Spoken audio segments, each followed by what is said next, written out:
Estamos aqui com mais um A Mãe Tá Off, comigo, Rúbia Baricelli. E comigo, Paola Guaraná, e ainda estamos naquela meta dos 10 mil seguidores? inscritos. Mas é 10 mil inscritos. É isso. Então, corre. Se estiver vendo a gente no YouTube, se inscreve no canal para ajudar a gente a bater essa meta. Para mais mães poderem ver o nosso programa, ter acesso aqui. Vocês falam que gostam tanto do nosso bate-papo. Então, se inscreve porque isso ajuda a propagar o nosso canal, assim a plataforma divulga a gente. Aproveita, compartilha, comenta se estiver escutando a gente no YouTube, dá suas 5 estrelinhas, curte, avalia a gente e siga a gente nas redes sociais, a Mãe Tá Off.podcast em todas elas, né, Paula? Rúbia veio apressada, esqueceu a paciência em casa. Se sou eu que faço isso, chove de comentário aqui me chamando de grosseira. Chove, mas nossa, Paola é grosseira, não sei como é que a Rúbia aguenta. Agora eu quero ver quem é que vai falar que a Rúbia não teve paciência comigo aqui, tentando ensinar vocês como é que fala 10 mil... Gente, de novo, 10 mil inscritos. Cara, paciência, Rúbia, nem parece que é mãe. Desculpa! Tô com a minha filha doente em casa. Então... São dias e dias, deixa eu falar, é isso daí. Dizem pra gente, quando nasce uma mãe, nasce uma culpa. Mas eu completo. Eu disse, quando nasce uma mãe, nasce uma culpa e nasce uma preocupação. Gente, a gente fica preocupado com aquele negócio o tempo inteiro. É isso, e a gente fica pensando, né? Que febre é essa? Será que eu tenho que levar pro pronto-socorro? Mas agora é a hora? Não, tem que esperar mais? Vou medicar agora? O que eu faço? A gente fica super perdida, E né? febre? Toma remédio ou não toma remédio? Meu Deus. Eu ouvi uns podcasts aí, mudei meu jeito de fazer com febre. Né? Termômetros, qual é o termômetro? Eu não sei até hoje. Eu tenho apego pelo termômetro de mercúrio. Você tem? Tenho apego. Eu gosto também. Vamos entender, Mas então. Hoje a gente vai entender tudo isso porque hoje a gente trouxe uma pediatra maravilhosa, a pediatra da Helena, Caterine Anelli, para responder todas as nossas dúvidas. Seja bem-vinda, Kátia. Obrigada, querida. Estou muito feliz de estar aqui. É muito legal esse convite. Poder conversar, né? Com todos esses seguidores que chegarão nos 10 mil. Agora eu quero ver se não é. Pois é. E vai ser bem legal. Tô muito feliz. A gente vai fazer o seguinte, tudo que a Rúbia te manda por WhatsApp, a gente vai passar pra cá. Boa, para Tipo aí. assim, abre o chat. Pode começar? Abre o chat, a gente só não pode mostrar foto, porque senão ela mostra algumas fotos, né? Mas assim, o que ela manda por WhatsApp é o que a gente vai perguntar aqui. Combinado. Vamos começar? Tô pronta. Deixa eu perguntar daí, pra começar daí. Kati, a gente já falou aqui algumas vezes de obstetra, né, até de pediatra, dessa liberdade que a gente tem de mandar mensagem pra vocês. Como é que é do lado do médico Posso isso? só acrescentar? Porque veio aqui a Ornella Minelli, que é obstetra, e ela falou assim, cara... É difícil mandar mensagem pro médico muito à noite, e é uma coisa que eu faço muito, né? Eu mandava, tipo, depois das 10, 4 da manhã, porque é a hora que você tá lá no fogo. E aí, eu não sei se você reparou, mas eu parei de fazer isso, porque ela me trouxe essa consciência de que vocês estão sempre ligados. Então, assim, é complicado, porque... Não sei se mais pra obstetra, porque tem o lance do parto, mas aí, só pra complementar a pergunta da Paula, como que é isso? É uma grande questão, né? Então, até recentemente vieram vários textos na questão de como o WhatsApp prejudicou muito a qualidade de vida desses médicos que estão sempre disponíveis. Mas eu falo que é sempre uma via de mão dupla. Eu estou aqui para ajudar. Mas eu também tenho a minha vida pessoal, eu também tenho a minha família. Então, ao mesmo tempo que vocês podem mandar as mensagens na hora que vocês quiserem. 3 horas da manhã, 4 horas da manhã. Eu vou ver no horário em que eu conseguir ter o momento em que eu não fico usando o telefone na frente dos meus filhos. Eu não fico com o telefone o tempo inteiro. Então, eu tô atendendo. Então, eu sempre olho o telefone várias vezes por dia. E eu sempre respondo várias vezes ao dia. Mas eu tenho os meus próprios limites de... Agora é hora do jantar. Eu não vou mexer no telefone agora. A hora que eu coloco os meus filhos pra dormir, eu faço aquela última rodada de resposta. E o meu telefone dorme fora do quarto. Só que isso são combinados. Então, assim, na consulta médica, vem isso. Ai, mas você responde o WhatsApp? Super respondo. Mas, se você acha que seu filho está morrendo às 3 horas da manhã, leve ao pronto-socorro, porque eu não estarei com o meu telefone naquela hora. Se é uma febre, medica. A gente vai conversar no dia seguinte, o que estiver acontecendo. Se precisar, a gente vai marcar a consulta, a gente vê no consultório. Mas é muito também do médico. E a gente tem muito esse sentido de estar disponível, de estar presente, de querer... né, ajudar de verdade. E muitos médicos entram em burnout por conta dessa disponibilidade do tempo todo. Mas é a questão mesmo de lidar com a tecnologia. Então, a gente está sendo bombardeado de informação o tempo inteiro. Se eu quiser ficar o tempo inteiro na frente do telefone, vai ficando cada vez pior.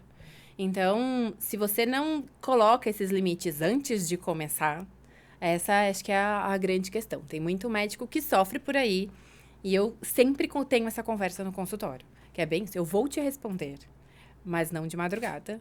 Se você acha que é alguma coisa muito grave, realmente é a hora do pronto-socorro. Se der para esperar, pode ficar tranquilo que lá, 7, 8 horas da manhã, acabei de largar minhas criancinhas na escola, é a hora que eu sento, respondo tudo o que aconteceu. Depois, a hora do almoço, eu respondo tudo o que aconteceu. Meio da tarde tem outro momento, fim da noite tem outro momento, então ninguém fica sem resposta. Tá? E se fica, eu falo, se você passou de um dia sem receber, me manda uma mensagem, porque pode ter se perdido ali no meio e só esqueci, perdão, também sou humana. Mas você sabe o que é interessante que você tá falando, né? Se a pediatra das crianças estiver ouvindo, ela pode me desmentir ou não, né? Mas eu sou do tipo que não quero atrapalhar. Então, assim, eu mando pouquíssimo. É muito difícil eu mandar mensagem. Muito. E às vezes eu tenho medo de pecar por isso. Sabe? Porque, assim, às vezes eu acho que é uma linha meio confusa. Eu tenho 3. É uma linha tênue mesmo. E pra mim, até hoje é assim, tá? Às vezes acontece alguma coisa. Hoje eu ainda sei, vai, tipo, das horas de febre. Eu sei diferenciar hoje um pouco mais o que é sério. Ou assim, não, isso é controlado, isso já aconteceu outras vezes. Eu sei como fazer, como resolver isso daqui. Mas às vezes acontece algumas coisas, tipo, meu marido, sei lá, a criança tá mal por algum motivo. Você já avisou a Ju? Eu falei, cara, não, eu não vou mandar mensagem pra Juliana por causa disso. Não, mas tem que mandar. Não, eu não vou mandar. Então liga. Mas ligar pra mim é mais invasivo. Não, mas às vezes ligar é melhor, porque você não vê... Tá, então leva no hospital. Cara, eu não quero levar a criança no hospital. Quando eu sei? Quando eu preciso avisar a médica ou levar no pronto-socorro? Sabe que isso é uma coisa interessante, porque eu gosto, por exemplo, eu gosto de saber. Então, a gente vê crianças mais velhas. Então, quando é bebezinho, você tá vendo todo mês. Você sabe o que acontece na casa daquela família todos os dias. Aí a criança cresce, você começa a espaçar as consultas. Crianças de 3, 7 anos, a gente se vê 2 vezes no ano. Então, assim, são 6 meses que separam essas consultas, que se a pessoa não me avisa o que aconteceu, eu não sei realmente o que Você está perde histórico, acontecendo. né? Eu perco histórico. Então, assim, não é que você tá me mandando uma mensagem às 3 horas da manhã e está, tipo, demandando que eu responda às 3 horas. Não, fala, Ju, Kati, tá assim, assim, assado, teve febre, mas eu tô medicando, não sei o quê, perfeito, eu sei que teve ali um episódio infeccioso e que foi controlado em casa, sem ter necessidade de ir pro hospital, sem vir pra consulta, nem nada. Pra mim tá perfeito. Aquilo fica registrado na memória e mesmo assim, cheguei minhas consultas de hoje. Eu falo, isso aqui é uma ferramenta de trabalho. Eu olho as últimas consultas que a gente teve, né, as últimas conversas que a gente teve, atualizo. No período de interconsulta, houve isso, infecções limitadas, que tá tudo ótimo. Isso é de uma riqueza, porque é isso, eu sei se tá tendo um problema recorrente todos os meses, eu sei se aconteceu alguma coisa mais grave, e tem gente que faz isso mesmo, então assim, nossa, não vou incomodar. Só que aí chegar na consulta, aconteceu isso. Gente, como é que você não me avisou o que aconteceu? Sabe? Isso. Eu gosto de fazer parte, então assim, é minha função orientar. Então, isso. Os 3 ficam doentes, né? Então, assim, você precisa avisar. Um pegou, outro pegou. Tá tudo sob controle. Maravilha. Tipo, só um boletim. registrado. Só um boletim, ó. Não se preocupa, não precisa responder isso agora. mesmo. É só tô te passando um boletim Exatamente. Eu acho legal. Eu acho que isso faz parte da construção da relação com esse médico que fica aí 10, 18 anos, dependendo, né, da relação que se constrói com a família. É importante a gente ter esse segmento. Sem ser invasivo, que é isso. Eu não quero que ela me responda na hora uma pergunta que é uma pergunta aleatória. E eu falo, são pessoas. Em geral, as pessoas são muito respeitosas. E tem outros, né, estrelinhas premiadas que aparecem aí. E eu falo, se você não sabe limitar, você não sabe limitar nada nas suas outras relações. Isso é um relacionamento. É uma relação que você tem com outra pessoa e que você tem que colocar ali os seus limites. Senão as pessoas ultrapassam mesmo. Tem gente que não entende muito esse... O que é? Mas, de novo, é isso. A gente tem essa... Eu quero te ajudar. Quero mesmo. Você pode ser a pior pessoa do mundo. Eu vou tentar te ajudar. Mas você também precisa me respeitar. E é isso que a gente conversa antes pra não ter problema. E qual que é a hora de ir pro pronto-socorro, por exemplo? Quais são os sinais? Porque, na minha experiência, eu como mãe de paciente da doutora Caterine, poucas as vezes, assim, quase nunca, na verdade, a ida pro pronto-socorro. E aí tem alguma restrição? E eu pergunto isso também, porque até o meu gastro comigo, outro dia eu falei, nossa, tava me sentindo super mal, tava com uma infecção no intestino e tal, e uma dor absurda e tal. E aí ele falou, cara, não precisa, você toma esse remédio, não sei o quê. Aí eu fui pro pronto-socorro. Daí ele falou, cara, tipo, não precisava, mas assim, tudo bem, foi uma decisão sua. Por que até essa restrição, sabe, de não ir?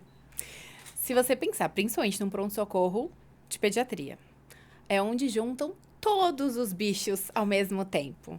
Então, eu também brinco, né? Eu falo assim, uma das minhas missões como sua pediatra, como pediatra da sua família, é evitar idas desnecessárias ao pronto-socorro. Porque lá você leva uma criança já doente para ser exposta a outros vírus, a outras infecções, a uma fila de espera terrível, a um médico que não te conhece, que não conhece sua família, que não conhece sua criança, que não sabe quando foi a última vez que ficou ruim, que por mais que a gente tire uma história completamente detalhada, o que não acontece naquela breve consulta de 10, 15 minutos no pronto-socorro, as prescrições, elas são exageradas. Porque os médicos que estão ali estão acostumados com gravidade. Então, no primeiro pico de febre, não há motivos de você ir ao pronto-socorro.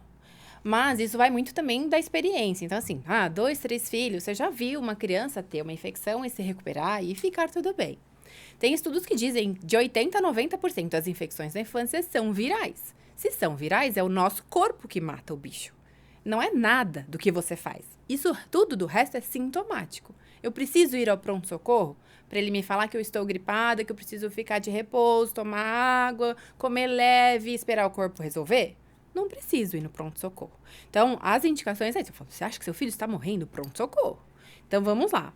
Convulsões, diarreias e vômitos que você não consegue controlar em casa. E é isso, criança desidrata mais rápido mesmo. Então, dei lá o remédio de vômito, não conseguiu segurar, continua e tá trocando um monte de fralda e nada colocando para dentro.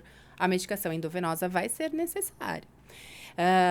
Febres muito prolongadas. Então, quando a gente fala, né, a regra dos 3 dias, né, das 72 horas, porque é fisiologicamente o tempo que o nosso corpo tem para organizar todo esse exército de sistema imune e começar a combater a infecção.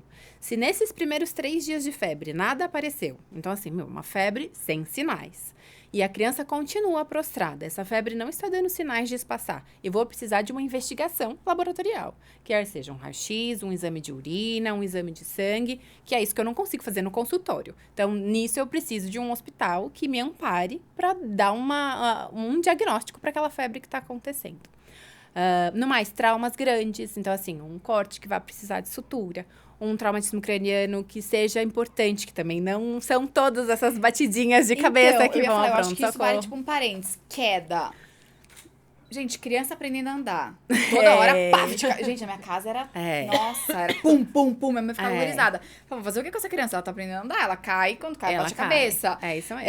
Sei lá, até cair de cama. É comum, é uma pena, comum. mas é comum cair de cama. Acontece, trocadora, e trocador depende. Como eu sei, tipo, se uma queda tem a ver com a idade, tem a ver com a altura. E é isso mesmo. Então, quando, né, os grandes serviços, eles criam protocolos, é justamente para ter uma estratificação de risco. Então, a gente sabe que depois de um trauma encefálico, né, de um trauma craniano, uma batida de cabeça, as primeiras 6 horas, elas são as horas mais importantes de observação. Então, de imediato, se for uma coisa de alto impacto, que não é tipo uma queda da própria altura, é alguma coisa, sabe, aquelas 2 crianças correndo no pátio que de repente vem e bate a cabeça, aquilo é um alto impacto. Tá. Um bebê caindo do trocador é um alto impacto, mas o bebê, ele não mergulha de cabeça, ele cai. Ele rola normalmente. Então, a cabeça não é, às vezes, a primeira coisa que bate ao chão. Então, isso tudo eu falo. Alguém viu? Viu como bateu? Viu aonde bateu? Formou um galo? Tem uma regrinha, assim, o galo maior do que 5 centímetros. Então, assim, que foi suficiente para causar um trauma importante a ponto de você ver um abaulamento, que é, né, o sangue extravasando. E aí, a gente fala, tá bom, preste atenção. Se foi muito grande, vai ter que ir pro pronto-socorro, porque existe a chance de ter uma fratura acontecido ali. Se não, observação mais intensa nessas primeiras 6 horas. Modificações de comportamento, sonolência excessiva, que não é a sonolência da criança que tem a hora de fazer a soneca naquela hora e ela precisa dormir. Deixa dormir. E vômitos. Então, assim, às vezes a criança, no susto, chora, vomita. Isso não é vômito de traumatismo craniano. Então, vomitou uma vez. Tá bom, tava chorando, estou de olho. Desespero. Começou a chorar, parou de chorar, se acalmou, ficou bem, observa 6 horas. Começou a vomitar, tudo de novo, pronto-socorro. Isso de novo, você tem um pediatra? Aconteceu isso. Eu espero, eu vou, eu não vou. Que aí é isso que eu vou te falar, as primeiras 6 horas. Aconteceu alguma coisa? Kátia, estou indo pro pronto-socorro. Tá bom, me manda notícias assim que você tiver os exames. Porque é isso. Quando você chega lá com uma queixa dessas, e é isso, a mãe sempre chega desesperada, porque a gente realmente está preocupado. E acaba ganhando uma tomografia de crânio para esclarecer se existe uma fratura ou não. E é isso, uma toma de crânio que vale mais ou menos a 100 raio-x. E aí, você vê que... Disposição? Né? Disposição à radiação.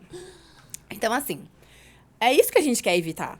É isso que eu quero evitar. Eu quero evitar a exposição à radiação innecessária, a tomar antibiótico por mês que não precisa, a ficar exposta a uma situação estressante de coleta de sangue desnecessária. Então, o pronto-socorro, ele é resolutivo, muito resolutivo, para os casos graves. Para os casos em que poderiam ser resolvidos com uma consulta, normalmente as condutas são exacerbadas. São coisas que não precisava fazer. E, às vezes, é só mesmo para a gente se sentir seguro. Então, fala, essa relação do pediatra mesmo, né, de você ter, também, a gente fala, né, uma bolha de privilégios de ter um pediatra que acompanha tudo certinho, que não é a realidade da maior parte da população.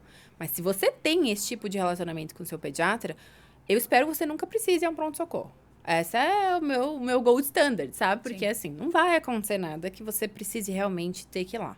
Eu já tive que levar o meu filho no pronto-socorro.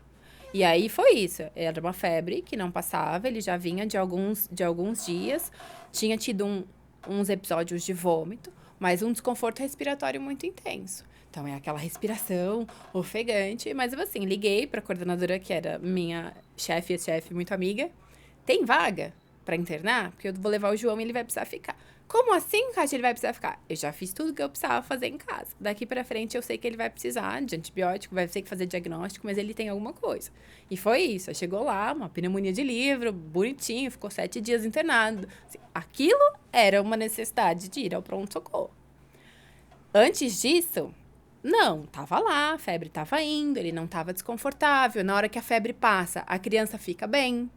Então, por mais que a gente diminua a alimentação nesses dias em que a gente tá ruim, e a gente não suporta, né? Ver criança que não come, que não age normalmente, né? Eu falo, né? Se ponha no lugar, você tá gripado, você come? Não come. Então, espera.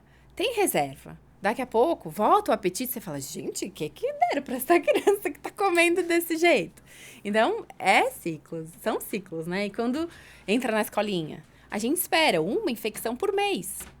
E isso é absolutamente normal, desde que não sejam infecções graves, que levem a hospitalização, que aí a gente suspeita de que haja algum erro de sistema imune mesmo acontecendo. Kátia, falando de hospital ainda, como é que funciona? Quem tem pediatra particular, por exemplo, quando a criança ela entra no hospital, o hospital automaticamente avisa essa pediatra? Não. E outra coisa, quanto os pais podem acompanhar os processos? Tudo. Os pais podem ficar com a criança o tempo todo. É isso, só para, né, quem tá ouvindo saber também. Depende muito do hospital. Tá. Então, assim, aqui em São Paulo, nos hospitais, por exemplo, do Einstein, você tem a opção de continuar sendo assistido pelo seu pediatra, se ele for pediatra cadastrado no corpo clínico, ou ser acompanhado pelo pediatra de lá de dentro. E em outros hospitais, existe a equipe de hospitalistas. Então, você interna e fica aos cuidados daquele pediatra. E aí, você mesmo pode avisar o seu pediatra, com certeza, mas o hospital não faz isso, tá? No Einstein, normalmente, eles avisam. Mas, de novo, né? É coisa de serviço para serviço e depende também da sua vontade.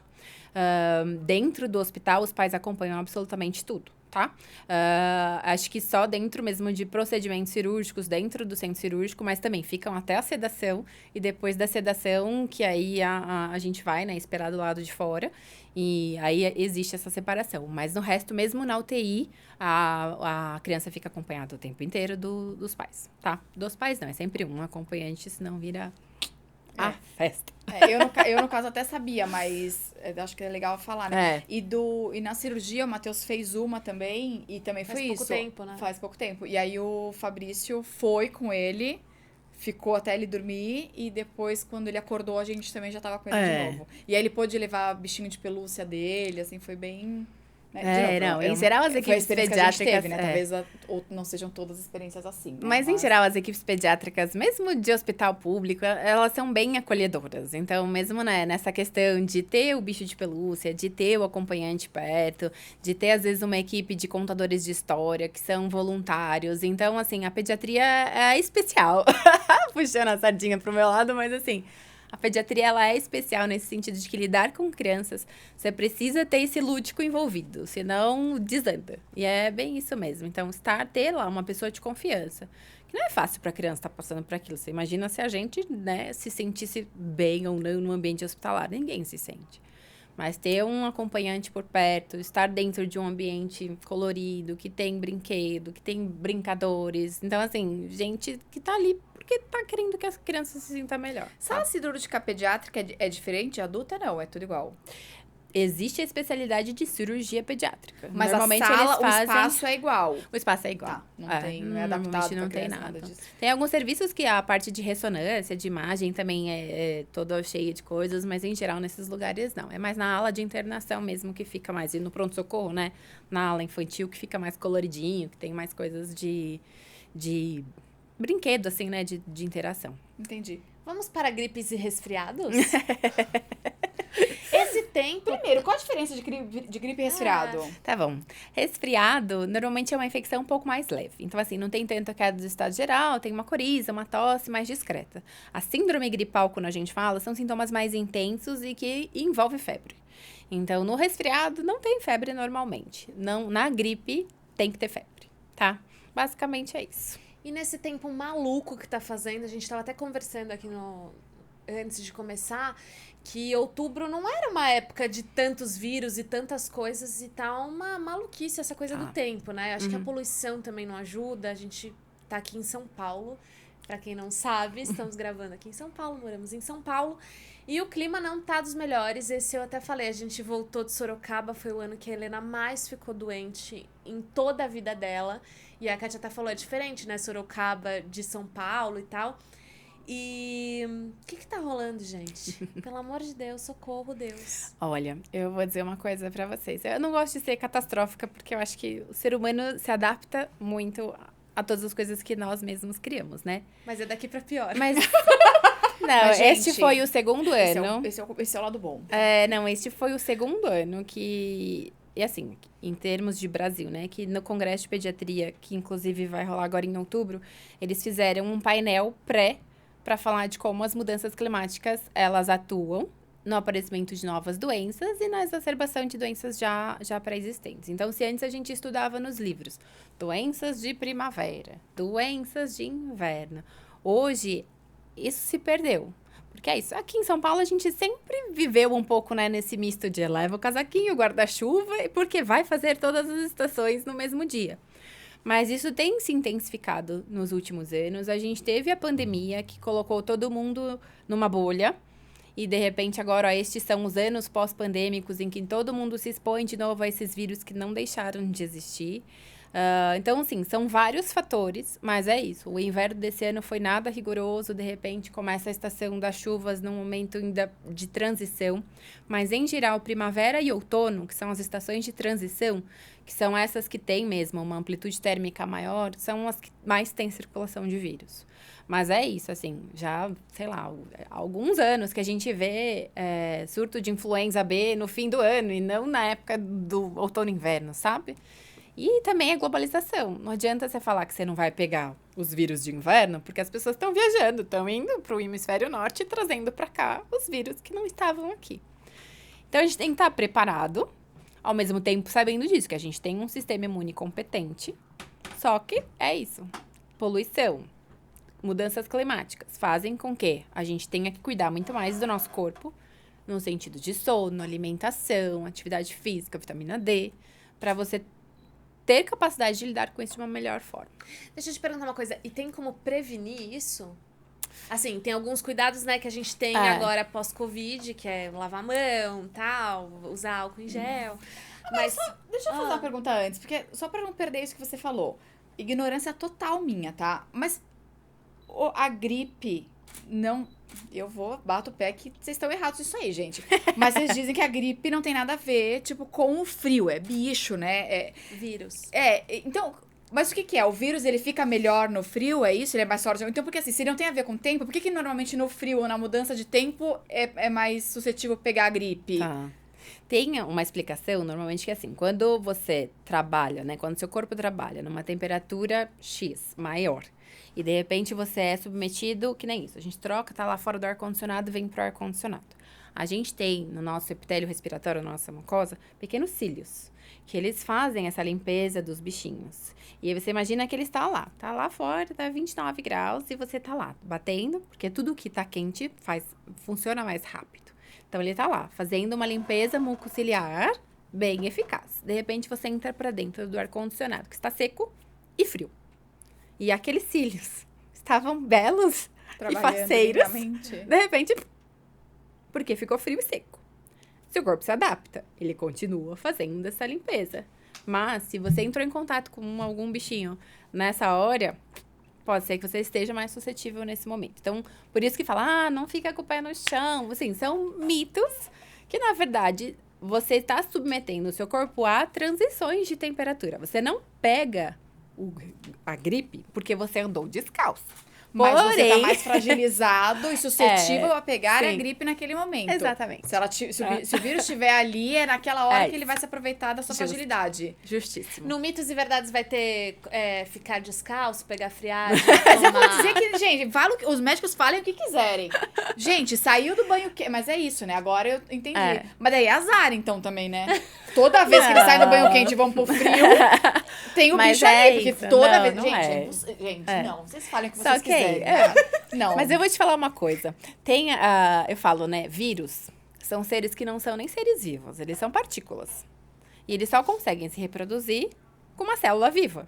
Então, ele infecta, se reproduz lá dentro e vai. Isso, pra mim, eu falo, por mais que eu estude, eu não consigo conceber a ideia de que uma partícula consiga me deixar daquela maneira, sabe? E aí, as pessoas me dizem, como foi que eu peguei isso? Eu falei, é um vírus. Estava no ar, alguém tossiu, você estava lá. Azar. Só que para as crianças, principalmente, que estão sempre aglomeradas nas escolas, brincando, com contato, é muito mais fácil que esses bichinhos, né, que essas partículas, elas se espalhem do que pra gente que mantém uma distância, que se eu falar para lavar a mão, vocês não andam por aí com a mão suja, depois que a gente anda com álcool, a gente fica. Você não sai abraçando todo mundo, brincando com todo mundo, rolando no chão. Então, assim, crianças naturalmente estão mais expostas porque elas têm um jeito de viver que é muito mais próximo do que um adulto é, sabe? Tem mais contato. Tem mais contato. E aí tem mais contato, tem mais circulação. Eu pego um vírus e o meu sistema imune já tem lá os anticorpos feitos. Então eu vou lá, não deixo acontecer. Criança, eu ainda não tenho aquele lá. Opa, uma figurinha nova. Eu vou lá, meu corpo reconhece aquilo, faz a infecção para criar anticorpos e não pegar de novo daquela maneira na maior parte das infecções. Então, por que, né, na infância? Justamente isso, a biblioteca lá dos anticorpos está sendo formada. Então, né, não é azar, é só não entrei em contato com aquele ainda. E se a gente for ver a lista de vírus que fazem sintomas respiratórios, então uma gripe, um resfriado, é assim. São muitos. Então, não é que nem fala, eu tomei a vacina da gripe, gente, eles estão por toda parte. Tô aqui meio com toque então, agora, sabe? E deixa eu te perguntar, e aí a melhor maneira de prevenir? Vacinação e cuidando de si mesmo. Que é isso, eu falo, pra você ter um sistema imune forte, não existe milagre. Não existe, né, eu falo assim, não existem soluções fáceis para problemas complexos. Pra gente estar bem com o nosso corpo, são horas adequadas de sono, uma alimentação com bons nutrientes, atividade física e tempo de natureza. Porque é isso, né? Isso também já tem estudos, assim, comprovados. Por exemplo, crianças que têm contato com animais de estimação desde o nascimento têm menos chance de ter alergias do que as crianças que não têm. Então, a gente fala, né, esse ambiente asséptico que a gente tentou criar para as crianças na pandemia e tal, isso é contraproducente. Então, é melhor que elas peguem pra poder ficar resistente. Show, pessoal, fizemos certinho. Lavagem nasal. Boa. Eu ouvi uma vez que, assim, voltou da escola, lava o nariz, que você meio que limpou. E faço isso desde então. Ó, é uma prática legal.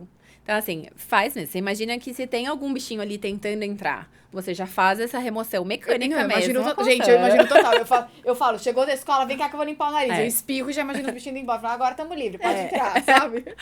É isso. Então, assim, é uma remoção mecânica, é a mesma coisa. Tira esse uniforme, vai, lave as mãos. Então, tira um pouco daquela contaminação que veio. Mas, passou 6 horas na escola.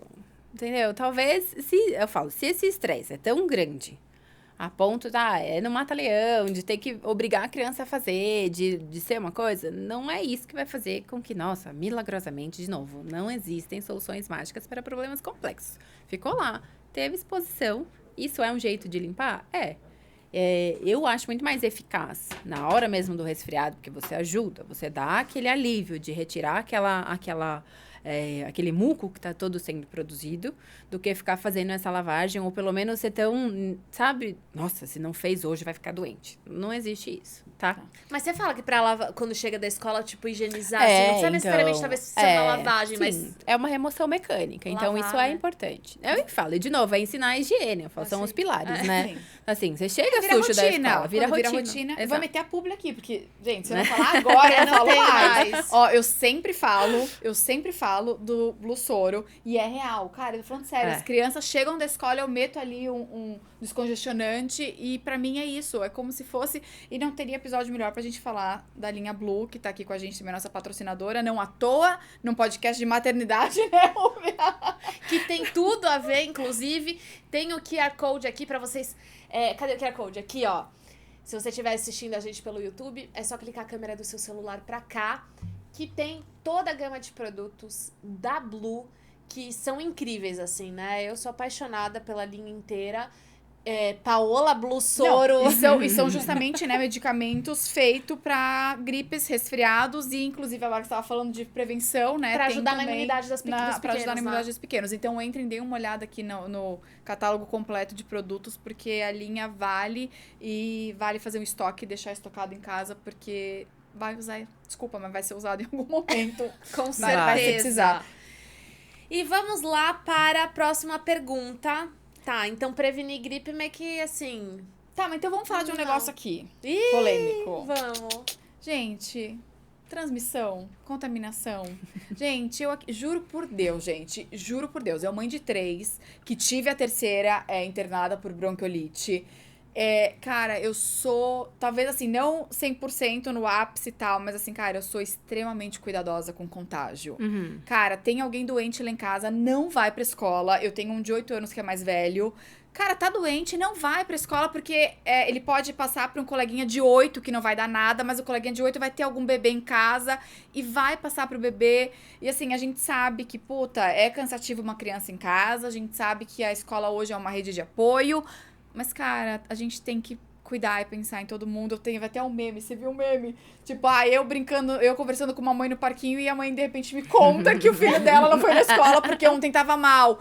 Cara, tipo assim, não foi na escola, não é a escola que é propícia, é o contato com outras crianças. Então, amor, não foi pra escola, não vai no parquinho, não foi pra escola, não vai na brinquedoteca, né? Não vai na casa do com vizinho. certeza. Kati, pelo amor de Deus, como é que a gente conscientiza Pô. essa galera? É assim, né? Esses problemas todos são estruturais, é isso. A pessoa que realmente precisa ir trabalhar e deixar a criança em algum lugar acaba mandando pra escola. E eu falo, né? A gente tem que mesmo ser cuidadosa, porque é exatamente o que você falou. Você não sabe quem é a próxima pessoa que vai pegar, se vai Não tem pegar. problema nenhum, pode bater no microfone. Tá. Então, a gente não sabe quem é a próxima pessoa que vai pegar, se existe um bebê pequenininho em casa que nunca teve contato com aquele vírus. E eu digo, né? Eu falo, a escola também tem que fazer essa parte no sentido da conscientização também, porque eu falo, às vezes, atestado por qualquer coisa, fica me pedindo, assim, gente, ele está doente, eu não preciso também ficar fazendo... Atestado pra tudo, né? Então, assim, tem tudo. Então, desde as burocracias até o realmente eu não tenho com quem deixar, então vai para a escola desse jeito mesmo, mas é necessário que exista esse cuidado. Então, de maneira geral, criança com febre não vai para a escola até que esteja pelo menos 24 horas febril. Essa é uma regra que eu acho que é uma regra de ouro. Porque todo período febril é infeccioso, independente do que seja, tá? Então é isso. Mesmo quando você tem uma pneumonia que é bacteriano, mas você tem lá, é isso. Aí seu filho não está bem para ir para a escola. Aí não faz sentido nenhum, Não faz né? sentido Gente, nenhum você mandar. não quer levantar do sofá, você vai botar a Exatamente, criança pra ir certo? lá. Agora também, né, antes da gente pensar também que a pessoa, tá fazendo e tá mandando pra todo mundo, existe o período de pródromo, que é antes da infecção começar. Tá. E muitos vírus já estão transmissíveis nessa fase. E a gente nem sabe E a que gente pessoa não criança tá sabe, transmitindo. entendeu? Então eu falo, não dá pra gente ter essa culpa do eu passei pra alguém. sabe? Porque eu falo que nem roséola, que é uma infecção super comum, mas São as chatíssima, manchinhas que são as rosinhas manchinhas. pelo Então, assim, corpo. característica clínica. Bebês estão lactentes 6 meses, 1 ano e pouco, mas mais velhos também podem ter. Mas você imagina, um bebê, 6 meses, você é mãe de primeira viagem. E seu filho começa a ter febre de 39 graus. É desesperador. E não tem nenhum outro sintoma. E vem a febre, vem a febre, vem a febre, vem a febre, vem a febre, 2, 3 dias. No terceiro dia, a febre vai embora e o corpo inteiro fica vermelho. É assustador. Só que é isso. A partir do momento em que ele ficou inteiro vermelho, já não passa mais nada pra ninguém. Só que na época de febre, ele estava contaminando todo mundo. E alguns dias antes, ele estava também. E ele estava indo ao berçário. Então, assim, 3, 4 bebês pegaram, fizeram roséola. Os outros tiveram contato. Mas ou já tinham tido contato antes, ou para aquele organismo, aquela infecção não é tão importante, acabam não tendo nada e fica tudo bem.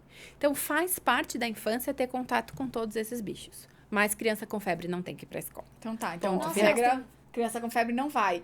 Desculpa, Não você vai. falar alguma coisa? Só... Não, eu ia falar só que doideira isso, porque tem fase de contágio que a gente não sabe. Então, assim, pode estar sendo transmitido sem ter consciência, entendeu? Então, eu sabia disso, de que antes do sintoma se manifestar, a pessoa já tá, a criança ou a pessoa já tá transmitindo. Mas é isso, aí eu acho que também, pô, não dá pra Não julgar, tem né? controle, Pô, também exato, aí é sacanagem. Mas assim, então tá, regra 1, tá com febre, não vai pra escola. Não vai pra escola. Agora também assim, vamos falar do outro lado. Estamos vivendo uma fase que é isso, que a criança tá doente o tempo todo. Gente, tossiu, não vai pra escola? Não, aí também não. Como que a exato. gente pondera isso?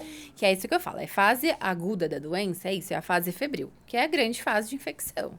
Então, mesmo infecções maiores, que nem, tem explicações, né, por trás de tudo isso. Então, é isso. Passou lá os primeiros 3 dias de febre, a febre passou, sumiu em 24 horas, a chance de você estar transmitindo aquilo, mesmo que você continue tossindo, de que ainda tem alguns sintomas, isso se reduz muito. Então, é isso, né? O teste do Covid, você fez lá no 5º dia, deu negativo, é isso, seu corpo já deu conta do recado. Só que aquela mucosa que ficou toda prejudicada, então aquele esburacamento todo que aconteceu ali, ele precisa de um tempo para se recuperar. E a grande questão das crianças é isso, eu pego isso todo mês, a hora que eu tô me recuperando, eu pego outro, a hora que eu tô me recuperando, eu pego outro. E aí a gente tem a sensação de que eles estão o ano inteiro tossindo. Mas não é bem assim. Então, fase aguda, febril, até 24 horas a febril. Passou disso, a chance de você estar passando alguma coisa é bem menor. E aí vale para as outras coisas. Hoje a gente tem muito pouco catapora, varicela. Mas, se você tem lesão ativa, então assim, lesão em bolha, tá passando. Lesão em casquinha, não passa mais. Todas estão em casquinha, o bichinho tá feio. Tá cheio de casquinha, mas ele pode conviver, porque ele já não tá mais passando nada para ninguém. Então, tudo, né? Também é da individualidade do vírus, de cada tipo de infecção, tem um período de pródromo, tem um período de infectividade. Então, quando a gente tem um diagnóstico, é mais fácil de orientar. Mas regra de ouro. Criança febril, até 24 horas a febril, realmente tem que ficar em casa. Estamos Então, falando muito de criança febril. Desculpa, até só pra forçar. E não vai pra escola, não vai pro parquinho, não vai pra biblioteca, né? Não, Não, Porque- pra lugar nenhum lugar de convívio pra não Exato. transmitir. Porque, gente, É eu não sei, isso. mas é muito comum, assim, tipo, a criança... É. Hoje, essa criança não tinha que estar na escola? Mas hoje ela tava com febre e não foi. É, Aqui, então, entendeu? Mas é, É. comum Tá em casa. isso, né? é comum. Eu fiquei com a Helena esses 2 dias em casa e é trash porque é engraçado, né? A manhã inteira ela debilitada, assim, cara, parecia que assim, tava muito mal, olheira desse tamanho. Dá 2 horas da tarde, que já é o horário que já entrou na escola. Mãe, vamos brincar? Meu Passou, né, querido? O risco de ir pra escola já não existe gente, mais. Juro. Mas aí depois ela fica ruinzinha de novo. Enfim, mas é Eu uma sei, doideira, eu sei né? onde você vai entrar. Deixa só uma... E Vai. como é que é o contágio, tipo, quando tem mais criança em casa? Tipo, como é que a gente cuida disso? Porque, pô, também isolar a criança é Não osso, dá, né? Não não vai dá. isolar. Aí você reza. Reza. Tá. Tá, é isso. Eu falo Reza mesmo. e agradece o E anticorpo. mesmo assim, exato. Mesmo na época que eu falo, né, da Covid, teve gente. Eu acho que o medo, né, foi muito intenso. Porque era um vírus novo, ninguém ia saber mesmo o que estava acontecendo. Naquela época, eu ficava no quarto e recebia comidinha. Foi terrível. Mas, no geral, eu falo isso. A gente não vive numa bolha. E não tem como viver. Então, mesmo quando chega, né, eu falo, o primeiro filho, você tenta. Não vamos. Hoje não é dia. Não sei quem falou que tava meio assim. No segundo, é um bebê recém-nascido, que o outro, né, o meu foi com 2 anos pra escola, mas ele tinha acabado de nascer. Ela pegou tudo, de pequenininha, coisa que ele só foi pegar quando ele realmente entrou na escola. Mas é isso, pra uma criança que não tem problemas de saúde, que tudo jóia, vai pegar uma por mês e é isso aí, sabe? Não adianta ele chegar da escola e falar, você não encosta na sua irmã, pelo amor de Deus. Porque não vai dar certo, entendeu? Eu prefiro que eles cresçam juntos e fiquem doentes juntos do que tentar virtualmente separá-los, que não vai dar certo. E aquilo, da mesma maneira que a gente, né, que ele, né, existe o período prodrômico, a gente também, às vezes, passa coisas sem saber. Então, se eu sair para trabalhar e voltei para casa, eu posso estar passando alguma coisa. Então, não existe isso de isolamento. Eu falo, você quer isolamento, você tem que ir pro hospital, num quarto de isolamento, e aí todo mundo entra lá de jalequinho especial, máscara, luva, e você consegue. E você não vai fazer isso em casa, não tem motivo. E eu queria saber como é que é na sua casa, assim, experiência pessoal, porque você também trabalha com crianças, tá exposta, né, aos bichinhos, putz. Eu falo, depois que vieram eles, por exemplo, no consultório, eu já não atendo mais sem máscara. É raro do raro falar assim, nossa, hoje está realmente todo mundo bem, não vou, né, acho que hoje não precisa. Mas ainda assim, bebês menores de 1 ano é muito difícil de atender sem máscara, por um cuidado com os pacientes mesmo. E para as crianças, isso também é uma outra coisa que eu falo, é de combinado. Então, se seu filho está doente, eu sei que ele está indo em consulta porque ele está com alguma coisa infecciosa, a gente tem lá uma salinha, fala, fica lá, espera por lá, ou se a recepção tá tranquila, fica aqui, mas depois a Thaís já chega lá dando uma passadinha de álcool. São cuidados que a gente tem que tomar. Mas com os seus filhos, eu digo, você tem alguma restrição que, por exemplo, talvez na minha casa eu não tenha por falta de consciência, por não saber o tanto que você sabe? Eu acho que não. Porque é uma vida muito normal. Enlouquece, Eu né, sou muito Kátia? tranquila. Eu acho que enlouquece. Porque é isso, eu falo, vai ter. Não adianta a gente achar que não vai ter. Vai. E mesmo, é claro que você fica preocupado. Quando ele foi pra escola e a mãe era super pequenininha, é claro que você fica preocupado. Tipo, nossa, ela pegou, e agora? Como é que vai ser? Mas é isso, passa. E aí, pega, realmente pega. Ela teve uma conjuntivite com 3 para 4 meses de vida, que teve que raspar, não sei se vocês sabem disso, mas assim, tem conjuntivites que ficam intensas e formam, tipo, uma película no olho. Imagina ela, pitituchuca, tendo que passar um cotonete dentro do olho. Então, assim, foi uma experiência traumática pra mim. Ela provavelmente nem se lembra. Mas, também, você enfrenta, entendeu? Na hora que você tá ali, vamos fazer o que tiver que fazer. E mesmo na internação dele, ela tinha 4 meses. E é isso, né? Eu ficava com ela de noite em casa, no hospital, ordenhando, pra poder, sabe, naquelas trocas de rodízio, mas a gente é mãe, na hora que acontece um negócio, você enfrenta, aí vai dar tudo certo. E aí, a gente tava falando sobre febril, mas a gente já mudou de assunto. Mas vamos voltar para a febre. Me chamou agora. muita atenção quando você falou, porque a gente mudou a nossa conduta com febre, né? Sim, total. Eu e a Rubia mudamos a nossa conduta com febre. E hoje é real, assim. Antes, sei lá, era 37,8, dá-lhe remédio. Hoje, gente, pra eu dar remédio pra febre, tem que estar, assim, se esfregando pela casa, pelo chão, senão eu não dou. E é muito curioso, porque você tava falando, quando você falou do exemplo de sair, né, de estar lá fora, quente e entrar, você tava falando, não sei os nomes técnicos, mas os cílios trabalham bem no calor. E aí eu pensei, falei, claro, o nosso corpo aumenta a temperatura quando a gente tá doente. Pra quê? Pra trazer calor e os cílios trabalharem bem. Exatamente. Então, assim... Então, Kátia, pode ir. Pode deixar que eu toco daqui. Não, vamos lá. Então, que na verdade, assim, isso, né, lá, vamos puxar das nossas aulas do colegial. Então, quando você quer que uma reação, vamos lá, que uma reação química aconteça com maior velocidade, você põe temperatura e ela realmente acontece com maior velocidade. Por isso, o nosso corpo aumenta a temperatura para que tudo funcione mais rápido. O seu coração bate mais rápido, o sangue chega mais rápido em todos os seus lugares do corpo. E aí, com isso, o sistema imune se organiza mais rápido e é um alerta. Foi, muda aí a temperatura, então a gente vai lá no cérebro, muda a temperatura que é normal, porque eu preciso funcionar mais rápido. E é isso aqui é a febre. Sinal de que nós estamos nos organizando para combater alguma coisa. Eu tenho né, depois que você conhece essa fisiologia, você também começa a não medicar absolutamente todo aumento de temperatura. Mas estar com febre é muito ruim. Então, eu falo, não é nem pra ser o doido que não medica nenhuma febre e nem pra medicar o 37,1. Mas é isso, seu filho acabou de tomar uma vacina. Você sabe que aquela febre é da vacina, mas o bichinho tá ali morrendo de dor, febrilzinho, 37,1. Você não vai lá e dá um antitérmico? Eu dou, porque isso é um sintomático. É a mesma coisa com linhas de antigripais, essas coisas. A infecção, ela tem o mesmo tempo de duração, porque é o seu corpo que combate. Mas você tá lá, tendo uma baita tosse, ou tá com um monte de coriza, ou tá se sentindo mal. Você toma um antitérmico e se sente bem, por que você não faz isso? Então, uma coisa é medicar todas as febres. Outra coisa... Gente, tem criança aqui com 38,5, tá pulando. É o meu filho, é por isso que eu não dou. É isso que eu falo. Então, assim, se você não tem a queda do estado geral, no tipo, nossa, o corpo tá doendo, tô me sentindo mal, tô caído, medica. Se tá tudo bem, tá com febre, mas tá brincando, tá de boa, tá aceitando água, tá tranquilo, não precisa medicar. Me E aí, corrija, essa é a grande mas questão. um resumo, assim. Então, ou seja, é muito mais o estado da criança do que a temperatura da criança. Exatamente. Então, assim, óbvio, né? A criança tá lá mal, com alguma dor, ou até mal da febre. Uhum. Tá xoxa, né? Tá xoxa. Como é que fala? Capenga. Como é que é o nome da palavra, gente? Que agora eu não vou lembrar como é que é o nome da palavra. Mas enfim, tá down, Macambúzio. tá down. Macambúzio. Tá ali. Dá, independente da temperatura. Agora sim, se Exato. tá correndo, na hora que você botou a mão, falou, nossa, gente, mas tá alta pra caramba. É. Tem algum limite do tipo assim, Não. tá, mas pera um pouquinho, também você tá com 39, aí, calma, você tá pulando no cambalhota com 39, você dá mesmo assim.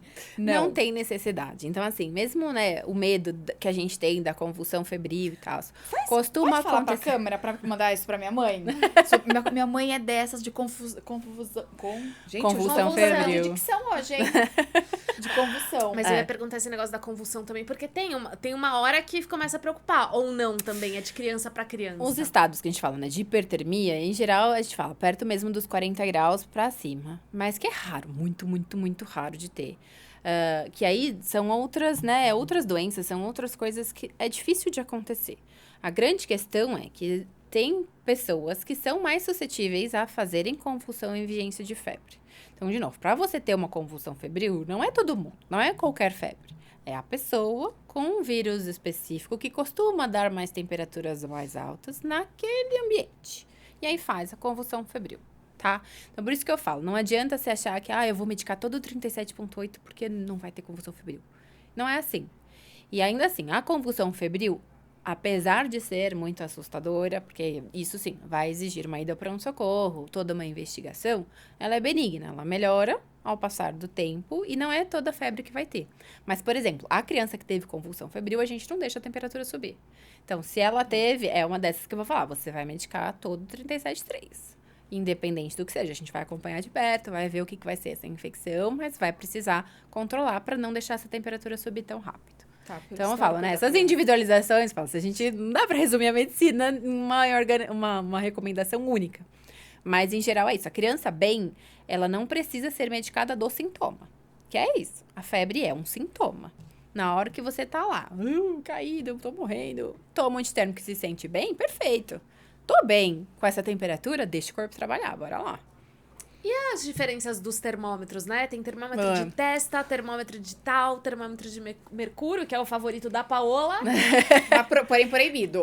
Porém, porém agora... Eu sou da legalidade, eu sou Gente, dessas. e vocês acreditam que quando eu era pequena... Não estará mais sendo vendido. Era de mercúrio, né? Mas só tinha de mercúrio. Só. E aí, às vezes eu quebrava. Gente, Quem olha nunca aqui. brincou Com as bolinhas? Ai, eu tô Quem ca- nunca eu brincou com o termômetro de mercúrio que atira primeiro? Eu? Nunca? Gente, olha, eu sou... para, então não. Por isso, eu gosto de mercúrio, por quê? Porque eu sou responsável. Não, eu quebrava e ficava... Mas você gigante. era? Não, eu nunca Nossa. quebrei. Eu quebrava, gente, pra brincar com as bolinhas, porque eu achava o máximo. Tá, mas As é bolinhas. perigoso, eram não é? legais. Não se faz isso, pelo amor de Deus. Com certeza não. É por isso que ele foi proibido, não é? O mercúrio é tóxico, então assim, tudo, né, que a gente vai fazer... O mercúrio é tóxico e tá ali, ele tá dentro do vidro e você não tem contato, mas quando ele quebra, ele é absorvido pela pele. Então, tipo, essas brincadeiras, elas nunca deveriam existir. E na verdade, assim, que nem isso. Você tá contando uma arte Ainda bem que eu tô sua. aqui, né, Tá gente? fazendo uma, né? Mas Que acontecia do termômetro quebrar, não tinha sido eu que quebrei. E você ficava brincando ali com as bolinhas, mas não com a mão. Tá. Isso meus pais falavam, não, com a mão não. E ele é proibido mesmo, né? Hoje Proibido. não existe Hoje mais não, venda. Eles não faz muito tempo. Não faz. Mas proibiram, justamente por isso. Porque eu ainda Porque tinha é um em casa isso, como tinha é que sobrado. você, que nem isso, você quebrou, Controla, não como é tem que, como. não, como é que você descarta, né? Porque vai pro lixo, e aí contamina vai ter que lençol comprar. freático, enfim, Que sempre doideira. contamina. Mas aí, qual é a melhor maneira de Eu medir a gosto febre? de ter os dois, tá? Porque é isso. Mesmo a temperatura que se diz que é febre, são todos consensos, tá? Então, a gente fala, tem alguns lugares que falam que 37,3 na temperatura medida axilar já é considerado um estágio febril, que é o seu corpo colocando lá a temperatura para funcionar mais rápido. Mas eu gosto de ter os dois. A grande questão desses termômetros de infravermelho e o digital axilar de infravermelho é que a gente precisa ler o raio do manual. Então, você foi lá, comprou na farmácia. Então, primeira coisa, tem selo do Inmetro ou você comprou na China? Desculpa, o infravermelho é o de testa. É o de testa. Tá. Então, detesta, porém. Se vem lá que ele fala que é de têmpora, não é de testa, é de têmpora.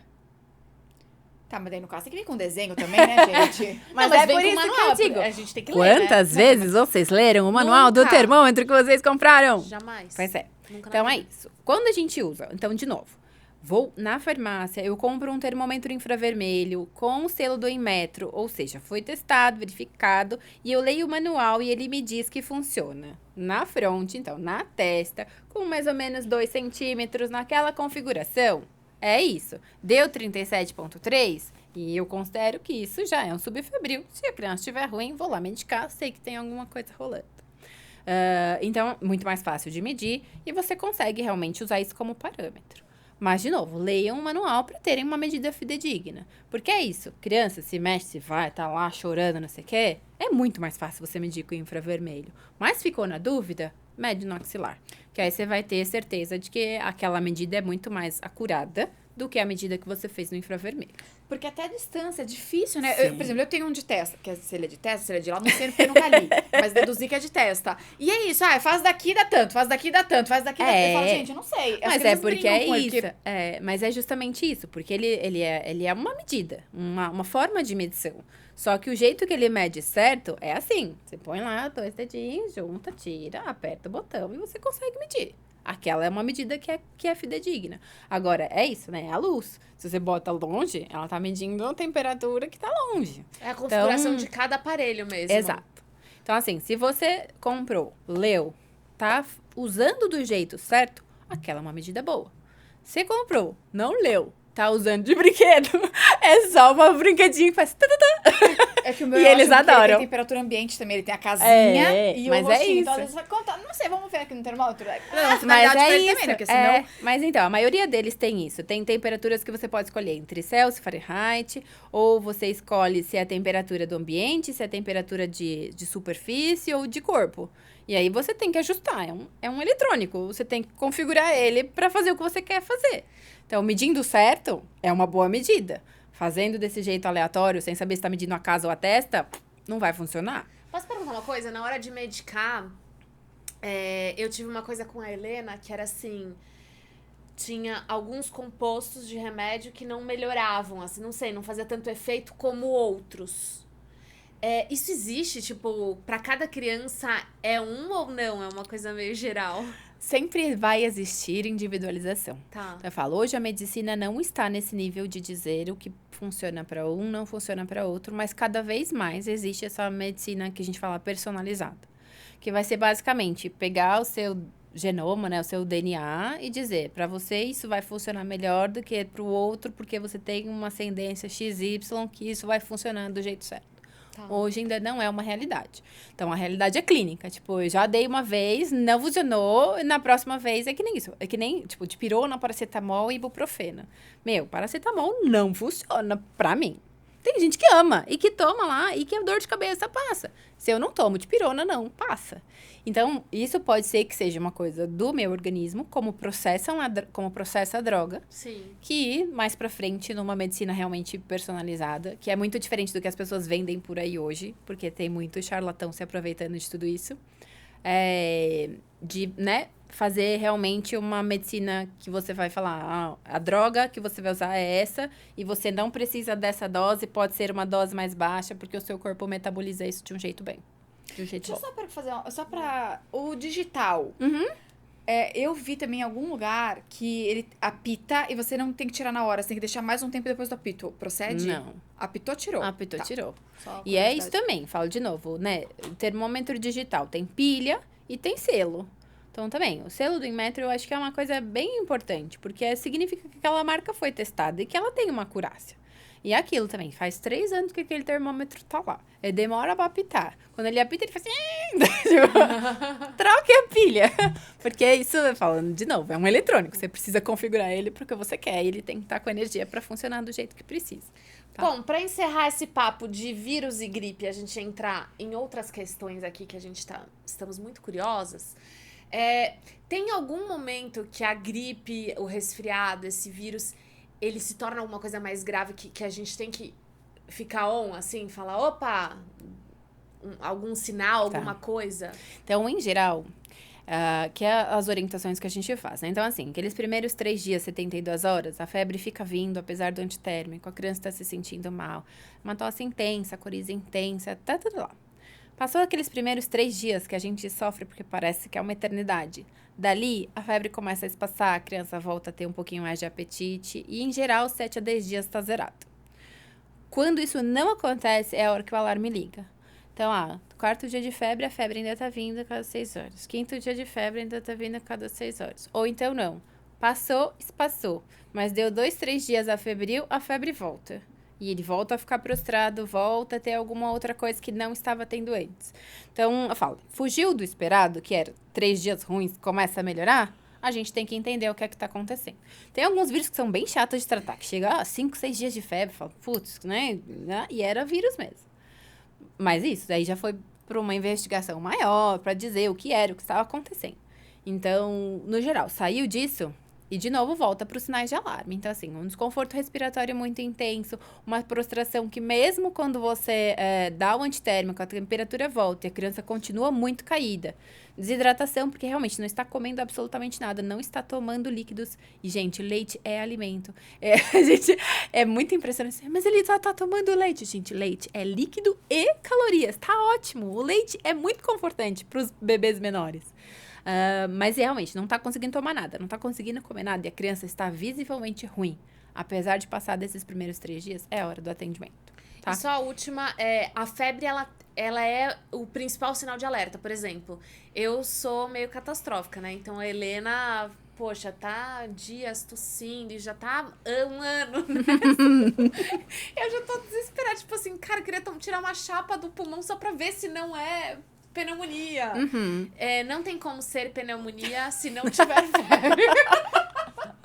Na verdade, assim, também de novo, né? E nunca nem sempre. Tá. Mas o que acontece? A criança, ainda mais que é hipersecretiva, num ambiente de São Paulo, que tá sempre com alguma coisa por conta do quadro alérgico, se ela for ter alguma infecção bacteriana em cima disso, normalmente vai vir com febre. Tá. Normalmente, tá? E, de novo, né? Com bactéria, principalmente, a queda do estado geral é muito grande. Tá. Então, a febre vai vir se tiver alguma coisa muito fora do normal acontecendo. Se não vier a febre, vai vir o desconforto respiratório, que não é aquela tosse que você tosse e é feia porque tem bastante catarro, mas tossiu e tá tudo bem. É a criança que respira com dificuldade, que na idade dela já refere à falta de ar. Então, tudo isso leva, né? Ai, mas tá me doendo para respirar. E isso são sinais de que alguma coisa não vai bem mesmo, tá? Mas não... Isso, né, tipo, emendar uma na outra, com o quadro alérgico ainda, que é mais produtor de secreção, vai ficar tossindo, vai ter nariz escorrendo, vai ter a tosse noturna, que é quando a gente piora os sintomas. Então, isso vai acontecer, tá? Kátia, você falou bastante de desidratação. Tem como a gente ver a criança, a gente em casa, se Sim. ela tá desidratada? Então, são sinais, né? Então, a gente fala muito dos olhos encovados, dos menores, quando a moleirinha fica bem funda. Então, dos bebês pequenos, que você ainda consegue ver. Mas, nos maiores, a coloração do xixi. Então, você vê aquele xixi bem amarelado já. Isso tudo é sinal de desidratação. E aí, eu falo, né? Pra você chegar no ponto da criança tá letárgica mesmo, né? De estar muito Que mal por desidratação conta de bem- desidratação. Você já fez alguma coisa, sabe? Ah. Mas eu acho isso. Então, assim, ó, a moleza, né? A sensação do corpo fraco, os olhinhos encovados, mas nos maiores, principalmente o xixi. Que aí você vê aquele xixi mais escurão mesmo, tá faltando líquido ali. Nosso xixi tem que ser clarinho. Isso via de regra. Então, tá lá. Começou a ter vômito, começou a ter diarreia. A gente sempre tem que prestar atenção nesses sinais. E agora vamos pra vacinação? Vamos. Pros que tem a ver com isso, porque a cartela de Tá. vacinação é enorme. Eu até acho que ia ser legal se a gente conseguisse postar, de repente, até no Instagram. Eu me confundo muito com vacina. Eu preciso, toda vez que eu vou na pediatra, eu levo e falo, nossa, me explica aqui, porque eu acho difícil entender a caderneta de vacinação. Eu acho que é bastante coisa e é difícil pra mim.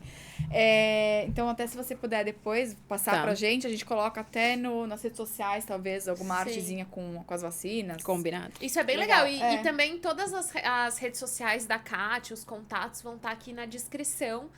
E os nossos links também. Então, clique em ver mais.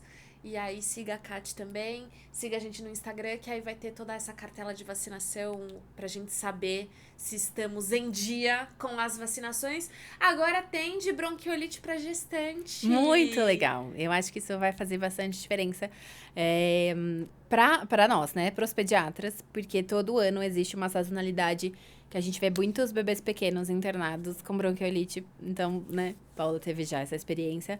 Não é legal, não é, né? De longe de ser uma infecção realmente importante. Os protocolos para vacinar os bebês já começaram também, então já há vacinas em desenvolvimento. É fake news ou vai ter vacina pro bebê também de Vai bronquiolite? ter. Eu não sei quanto, mas vai ter. Vai ter, né? Vai, É sério vai. isso. Tem um estudo começando agora que vai ser até intranasal. Vai ser até... Eles estão testando. Eu falo... Uau! Vai ser sem sofrimento, esperamos.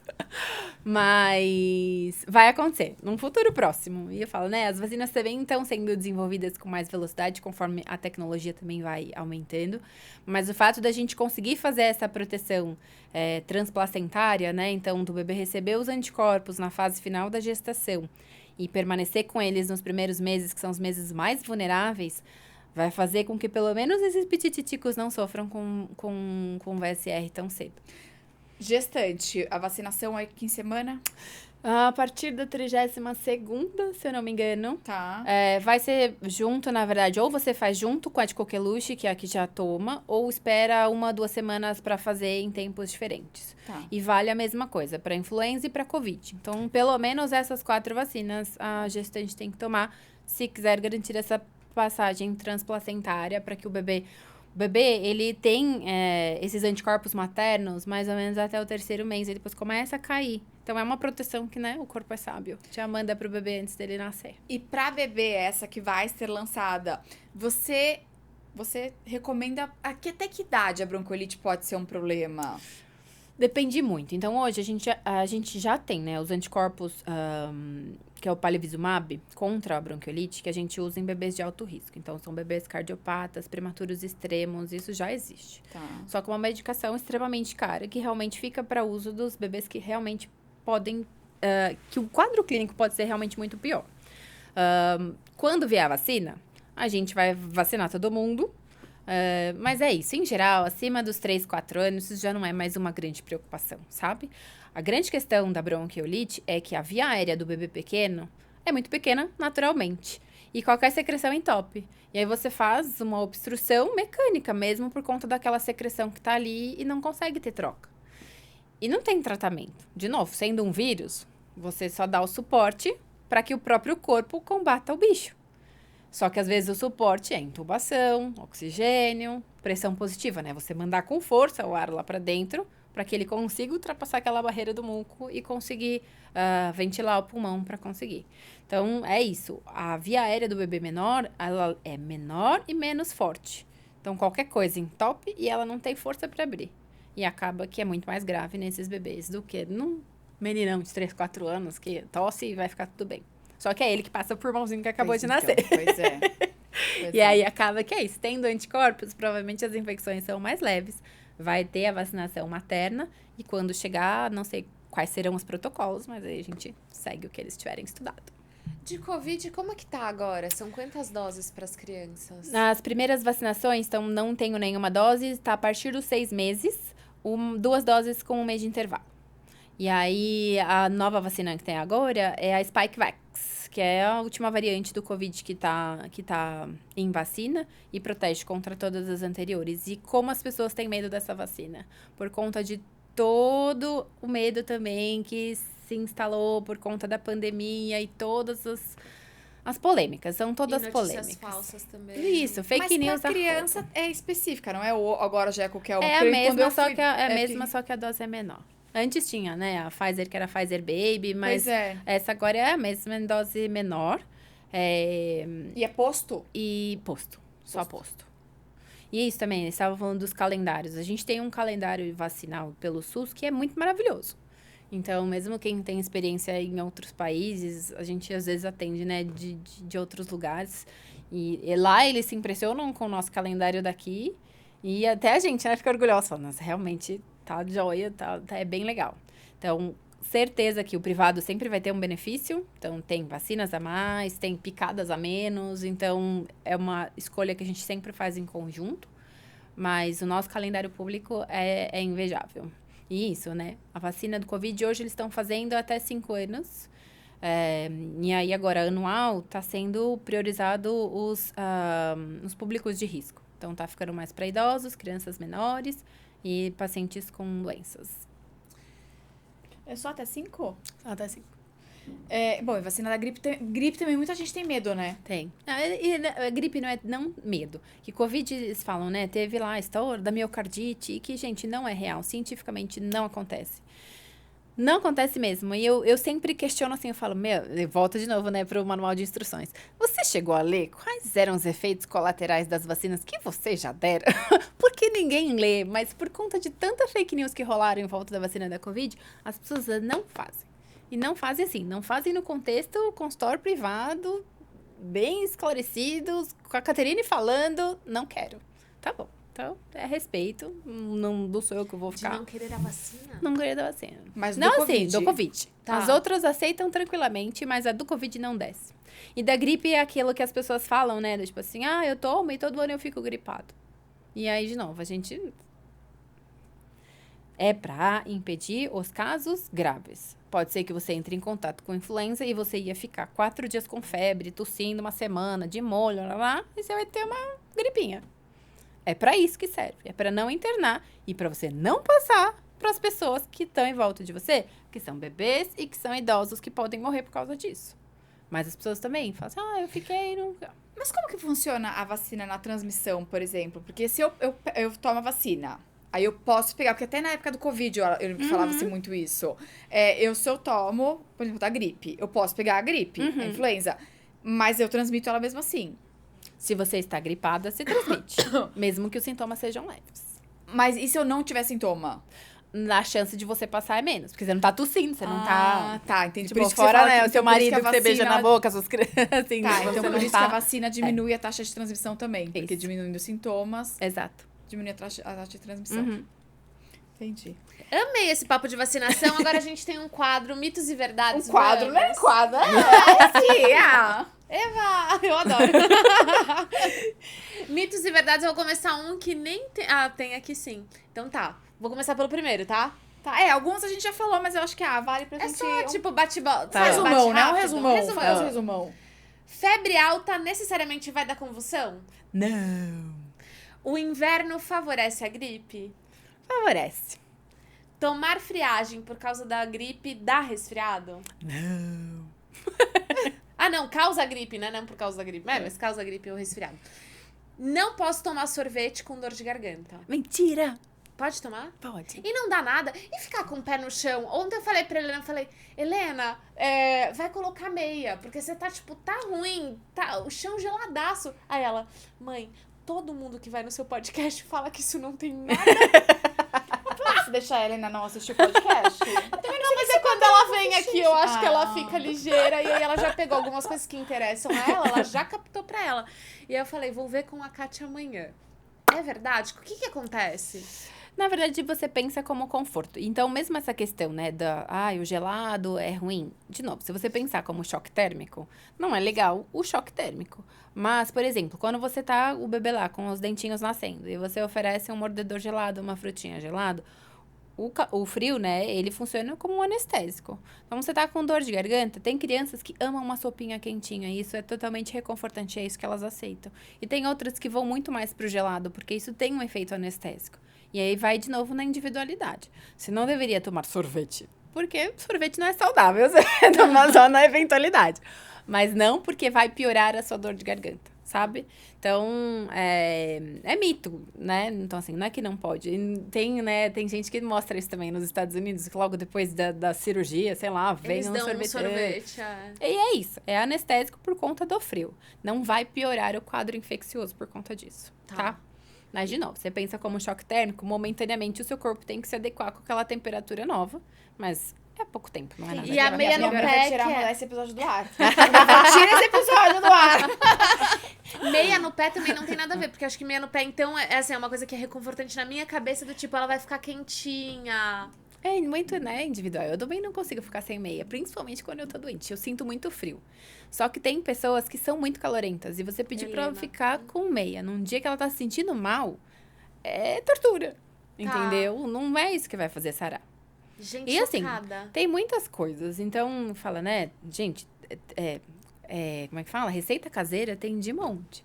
Ai, porque bota a cebola aberta lá no quarto pra poder passar a tosse. Faça, não tem ciência que diga que isso funciona. E vai que faz mal, não precisa, sabe? Vai passar. Calma que vai passar. E aí a gente, né, faz isso, a lavagem nasal pra tirar a secreção, as coisas que mecanicamente você remove a secreção realmente ajudam. E sabe uma coisa que eu acho legal também falar? Sobre lavagem nasal, porque eu tenho conversado muito com as mães, que eu falo que eu faço bastante na Helena por ela ser alérgica, e aí as mães falam assim, cara, deu otite no meu filho, ai, não sei o quê. E eu lembro que e aí eu começo a ensinar o que você ensinou, que não é a pressão de começo, é mais a continuidade, né? Isso. Eu queria que você falasse isso, porque acho que vai ajudar bastante mães. Bom, então vamos lá, lavagem nasal é fluxo, não é pressão. Então, não adianta você pegar lá a bisnaguinha ou a seringa, ou qualquer que seja o método, e fazer com força para que faça um jato forte e saia pelo outro lado. Então, você pensa que é fluxo. É uma aguinha entrando para remover as melecas e sair pelo outro lado, quando a criança já consegue expelir pelo outro lado, ou então para engolir. A gente tem uma comunicação entre o ouvido e o fundo lá da garganta, que se realmente você faz essa pressão muito forte, você consegue realmente mandar líquido lá para a cavidade do ouvido. E ali, quentinho, gostosinho, nutritivo, a bactéria fica realmente mais propício de ter uma otite quando você faz a lavagem nasal do jeito errado. E é isso, antes as pessoas não faziam lavagem nasal com a frequência que a gente faz hoje. Então, a gente não via essa quantidade de complicações. Mas se faz com a técnica errada, pode ser tão ruim quanto não fazer. Então, eu falo, né, bebês pequenos, que às vezes ainda não toleram muito bem, que é na força, que é do jeito errado, às vezes é melhor não fazer do que fazer desse jeito e ter complicação. Isso também vai muito de criança para anatomia, porque é isso, essa comunicação que a gente tem pode ser mais aberta, menos aberta, dependendo da idade da criança, do tamanho do crânio, particularidades. Então, tem gente que, meu Deus, mas eu sempre fiz com maior pressão e nunca tive otite. Ok, né? Deus protege. Mas não era para ter pressão, é para ter fluxo. A lavagem nasal, ela vem, né, da questão lá do Lota, que é a limpeza que eles fazem, né, de raspar a língua, limpar o nariz, que é justamente tirar essas impurezas do corpo. E quando você faz com o Lota, é um fluxo contínuo. É a gravidade que leva o soro pelo nariz e sai pelo outro lado para fazer essa limpeza. Então, de maneira nenhuma é pressão, é fluxo. Sempre a gente tem que pensar nisso. Eu tinha medo. E eu tô falando sério, por isso que eu faço com Blue. Porque eu acho mais fácil. Não tem como errar, né? O fluxo que ele manda é o fluxo que ele manda. É. Então, esse... Mas isso não é lavagem, ele volta? Não, mas ele não precisa sair do outro lado. Mas você tá Pra uma lavando, limpeza, então, pra uma limpeza habitual, que é essa Tá, que você não tá do com dia a aquele dia. catarro espesso nem nada, os jatos funcionam super bem, não teria problema Mas até nenhum. quando meus filhos estão gripados. É. É isso que eu passo. Ajuda. E eu passo no banho, porque tem o vapor do banho. E aí no banho eu lavo. E é Ajuda. ótimo. E tô falando sério, é ótimo porque não tem o problema da pressão. É. Que eu não sei, eu tenho medo. Conforme eles vão ficando mais velhos, na idade de Helena, a própria criança já consegue fazer. E quando você faz em você mesmo, você sente. Uma criança que reclamou de dor no ouvido quando tá fazendo Não fez. lavagem, não tá legal. Para, esquece isso aí, começa no outro dia, de um outro jeito, pra ver se não tá realmente fazendo do jeito errado. Suco de laranja é bom pra sarar a gripe? Suco de laranja é bom. Tem vitamina C, que é um antioxidante. Sarar a gripe não vai fazer diferença. Não vai fazer diferença. Não vai fazer diferença. A não ser que você seja uma pessoa deficiente em vitamina C e agora você está recebendo grandes quantidades de vitamina C. Mas, em geral, a gente não é. Porque é isso. O brasileiro come fruta. Criança come fruta. Adultos quase não muito quanto criança, mas as crianças comem. E eu falo, uma grande quantidade que a gente recebe quantidades muito suficientes de vitamina C pelas frutas tropicais, frutas que a gente está acostumado, a laranja, né, a acerola, tudo, o kiwi, tudo que a gente come tem vitamina C. Então, e ela é uma vitamina que sai pela urina. Então, o excesso, você pode dar vitamina C o quanto você quiser. Vai sair tudo pelo xixi. Então, tem isso. Assim, às vezes eu estou deficiente porque a minha alimentação não tá legal, passei por alguns momentos que só comi porcaria e de repente você faz uma reposição, você vai se sentir realmente melhor. Mas falar que vai encurtar o tempo de infecção porque você tomou suco de laranja ou tomou efervescente, o que quer que seja, não encurta. E água? Porque a água dizem que é bom, né? Quando você tá resfriado, você toma água. E por quê? Funciona da mesma maneira que com a temperatura. Então, para que o seu sistema imune consiga chegar em todos os lugares do seu corpo, você não pode estar desidratado. Porque senão, é pouco fluxo e o seu corpo vai ter mais dificuldade para bombear. Tem, isso também, nunca estudei, tá? Mas foi com essas questões de febre, né? Que fala que se você tá com febre, você toma bastante água, é mais fácil da febre baixar do que se você tá desidratado, e faz muito sentido fisiologicamente falando. Então, quando você tá bem hidratado, o seu corpo consegue resolver a infecção de uma maneira mais eficaz. Por isso que a gente nunca faz, né? Sempre fala, tá doente? É um repouso e investe na água. É líquido, líquido, líquido, líquido, líquido. Ou seja, é mais fácil resolver do que a gente pensa, É. né? É angustiante. Eu falo, ninguém vai gostar de ver o seu filho doente. A gente sempre, principalmente, eu falo, né? Ser pediatra é uma bênção, mas também é aquilo. Na minha cabeça, o pior sempre vai acontecer. Com requintes de crueldade, assim, né? Porque eu já vi muita coisa acontecendo. Mas passa. E é isso, a gente ter a calma de esperar aqueles primeiros dias em que vai estar ruim mesmo, mas que daqui a pouco vai começar a melhorar e vai dar tudo certo. E sabendo, opa, não vai agora, não tá dando isso, então agora eu vou pra assistência porque vai precisar de alguma coisa a mais. Mas o básico é muito básico. São dias que parecem meses, né? Parecem meses. Quando você fala, não, de 7 a 10 dias, eu já pensando, gente, mas isso é um mês, socorro, Deus. E eles demandam, né? E eu falo, às vezes a gente tá doente junto, mas a gente não tem esse privilégio, então você tem que ser conforto, você tem que dar o remédio na hora certa, você tem que prestar atenção na febre, você tem que prestar atenção a todos esses sinais, você não pode parar de oferecer os alimentos, você não pode parar de oferecer o líquido. Tem que ter mesmo uma atenção ali que eles ainda não têm a própria percepção. Eles precisam realmente ser cuidados. Horário de remédio, gente. Se fizer uma conta de 8 em 8 horas, tá difícil. Se a gente faz... Você é direitinho, assim, eu sou agora, mas porque eu dei, no primeiro dia que eu fui medicar a Helena, aí eu dei, aí quando foi meia-noite, ela tinha conseguido dormir, ela tava sem dormir, aí eu falei, quer saber, eu começo amanhã de novo. Então, assim, aí eu comecei a chorar no dia seguinte, tipo, cara, eu sou muito negligente, cara. E fiquei super mal. Você é de boa com horários de remédio? Eu não sou, eu gostaria de uma conta, assim, de 12 em 12, pra mim é legal. Agora, de 8 em 8, É que eu acho que depende do remédio. Por exemplo, antibiótico normalmente é 12 em 12, eu sou rigorosa. Aí eu sou certinha. Alguns, sei lá, fez uma cirurgia, o Matheus, tinha um monte de remédio pra tomar. Eu era rigorosa, eu acordava... Mas eu digo do horário mesmo. É isso, tá febril, ou tá mais pra baixo, tá mais down. Tô dando remédio pra isso. Cara, ele dormiu, eu não vou acordar pra dar remédio. Se ele dormiu é porque ele tá bem. Então eu não vou acordar pra dar. Não, mas de 8 em 8, por exemplo, quando o remédio é de 8 em 8, eu tenho muita dificuldade. Então, depende. Se for um remédio que, tipo, é justificável, é necessário. Se for antibiótico, então assim, se você pensar de novo, na farmacocinética, esse antibiótico, ele mata mais bactérias quando ele é tomado nesse intervalo. Então, o antibiótico, eu acho que justifica. E até por isso que, né, na melhora dos remédios, hoje em dia, os antibióticos que a gente mais usa tem uma posologia melhor. Que é isso, de 12 em 12, dá de manhã, dá à noite, tá tudo certo.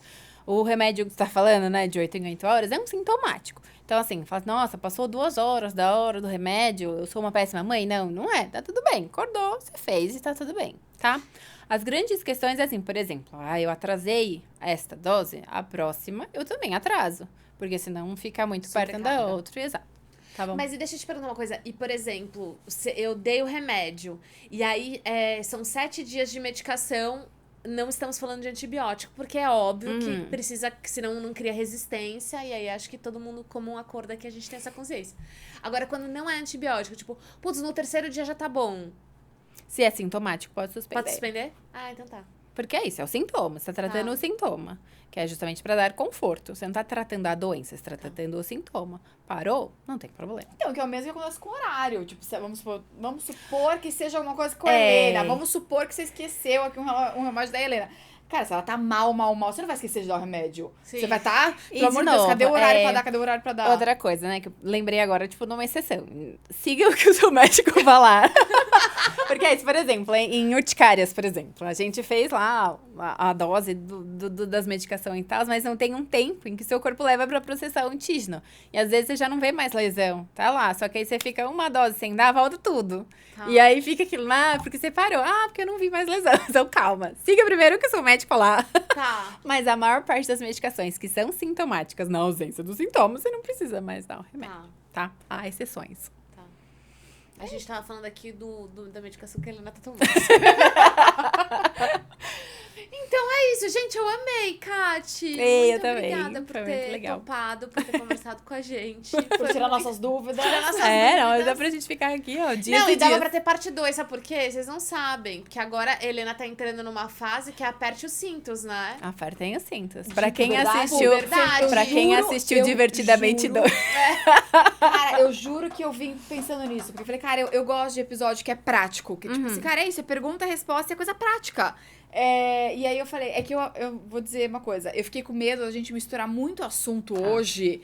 E aí é isso, acho que até conflita, de repente, até interesse, sabe? Talvez quem quer saber de puberdade não se interessa, mas com gripezinha de bebê com pequeno. bronquiolite, entendeu? Aí eu achei que valia a gente separar. Mas eu acho que vale super. E eu pensei justamente em puberdade, nesse tipo de assunto. Então, quem quiser parte 2, comenta aqui, siga as Katis as Katis não, siga a Kati nas redes sociais e falem que adoraram o episódio pra ela poder voltar e querer voltar aqui conversar com a gente. Exatamente. Muito Obrigada, Obrigada, vocês, foi muito Kati. legal. Obrigada, Blue, que tá aqui com a gente mais um episódio. Seguirá mais alguns. É isso aí. Obrigada, Renko, também, pelo nosso telão Renko lindo, Produções. maravilhoso. E obrigada, Paola Guaraná, Imagina, não por por essa isso. obra-prima. Eu era uma mãe perfeita até me tornar uma. Diário de uma Maternidade Real, o livro da Paola. Se você quiser, também vai estar na descrição aqui. Então é só clicar em ver mais, que vai ter o link da Amazon, Mercado Livre, tudo que você... pra você pegar. E, cara, Posso é o fazer minha máximo. resenha? Posso? Pode fazer sua resenha. Kati comprou, Gente, leu o livro. Comprei, li. Você chora, você ri, você relê, e você chora, e você ri de novo. E eu falo, é tudo que a gente sente tão lá no nosso íntimo, mas que você nunca pegou um papel e uma caneta pra escrever, mas é tão gostoso, porque aí você fala, nossa, foi realmente assim que eu me senti naquele dia. E é muito gostoso de ler, é uma leitura muito gostosa mesmo. No Dia das Mães desse ano, eu tava, né, também programando as coisas do consultório. Eu falei, eu vou dar o livro da Paola de presente pras mães. Aí eu falei, vou mandar uma mensagem pra ela. Eu falei, ela vai me chamar uma louca. Pediatra da minha amiga querendo desconto no livro. Mas ano que vem eu já decidi. Vai ser o presente do Dia das Mães. Porque todo mundo merece ler essas histórias que confortam. Porque fala, todo mundo passa pelas mesmas coisas. E isso eu acho que ia falar. A maternidade me fez uma pediatra melhor porque eu sei o lado de lá. A técnica, todo mundo pode ter. Mas você ter passado por aquilo e saber como as coisas fluem te torna uma pessoa muito melhor. Obrigada. Não temos mais o que falar, é só isso. Os livros do Dia das Mães, fica tranquilo. Se a gente resolve rapidinho, são seus. Pessoal, tá fechado o nosso negócio, fechou o nosso podcast. Não vou falar mais nada em cima disso, né? Pelo amor de Deus. Só obrigada. Obrigada. Até quinta-feira que vem, às 8 da noite, estaremos aqui. Um beijo. Até lá. Até lá.